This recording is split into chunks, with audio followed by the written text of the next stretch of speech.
Is proof that you have given effort and focus on this course. So thank you so much for the great demos. The fourth is on discipline.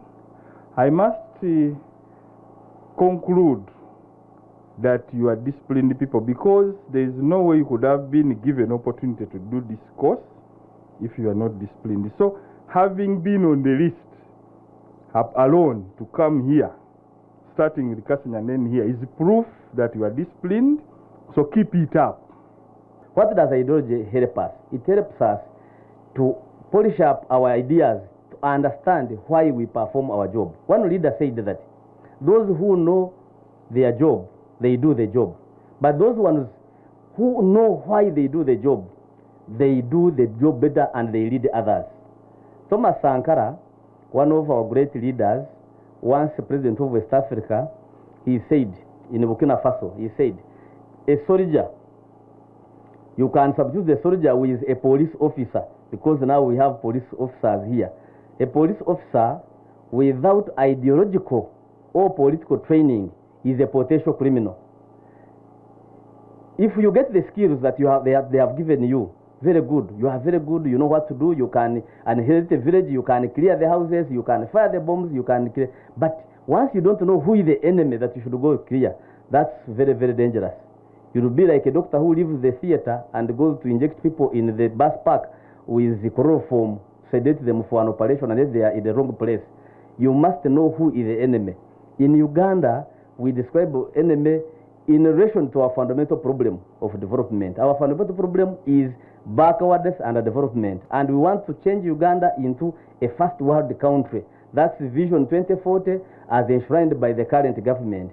And to achieve that one, the government gave a minimum of 4 principles, which I urge you graduates as you live here and even our comrades who are here to understand them and know why. The 4 principles of our ideology, which constitute our ideology, are patriotism, Pan-Africanism, socio-economic transformation, and democracy.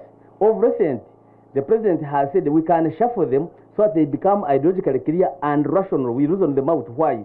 We begin with number 1, socio-economic transformation. That we want to have Uganda modern, where everybody enjoys themselves. Today I was working with some officers of SFC. They said, when you go to Egypt, it is ahead of us. When you go to the Egyptian Special Forces School, it is ahead of us. Why? Because their economic base is very big, that they can build those houses where they can be. But in Uganda, we are still using makeshift houses because our economy hasn't. So we want to develop our economy so that we can also be in the state of the art equipment, houses and equipment. We should be able to be in those, to have the planes. We should be able to have the convoy of SFC where you are rehearsing to guard the principal in the convoy. Even a chopper, you should be able to have it here. But we cannot have that one once the economy cannot breathe. So to have that one, we need socio-economic transformation. Deliberate effort by all people in this country, including the new graduates, including us, all of us, to ensure that we contribute to development through production. You must produce something which you sell. The moment you have something you want to sell to the market, you know that you need your neighbor. Because you cannot buy what you are produced. If you are producing milk, you need to sell them. If you are producing beef, you need to sell it. If you have lapena, you have to sell it. Everything you produce, now you need a market. Therefore, everybody becomes your market who is the next one. And therefore, the second principle of Pan-Africanism, rather of patriotism, comes without reasoning. Because patriotism means unity of purpose, no sectarianism, uniting with people through interest, not identity. So it doesn't matter if you are in the market, you don't need a tall person or a short person, so long as they are buying your property. Therefore, even if somebody is your neighbor or is your brother, and you want to sell a bull, the bull, he gives you 1 million. Even somebody who is coming from far, he gives you 1.5. You sell it 1.5 naturally, because that is the market. Therefore, you understand politics of interest rather than identity. Once you have that one, then you are patriotic because you did your neighbor. Therefore, everybody who is next to you will be your market. You love them. Therefore, principle number 2, which is patriotism. In small unit operations, learning to think critically under pressure, to adapt swiftly to changing circumstances, and to work cohesively as a team. Skills required of any armed personnel preparing to undertake very important person protection tasks in the contemporary threat environment. Specifically, I'm focusing on these new graduates. All that you have gone through is preparing you for the environment we are heading into. And you should embrace it with that nature of the commitment and determination. It is not meant to merely break you, but it is meant to build you and prepare you to perform much better. Your discipline, your standard of integrity, your standard of ideological clarity is measured at the highest level. Tunaelewana? So we look up to that.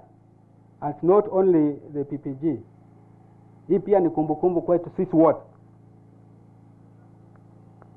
I'm not only referring to PPG here. All of us. We have to keep renewing ourselves. That's why I requested the commandant of Oliver Tambo to come up, and I thank you for that. To come up and say something. Sometimes you may forget and you lag. You have to keep rejuvenating.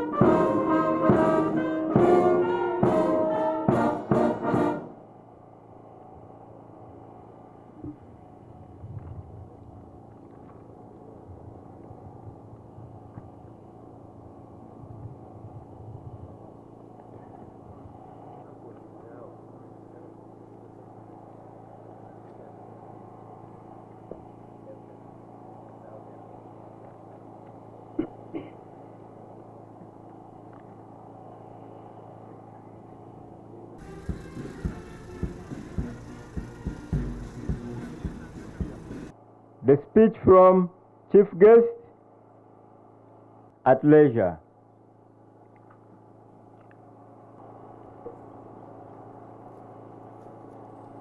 Then, as usual, limited manpower. As you see the tent, such that we give what is supposed to be given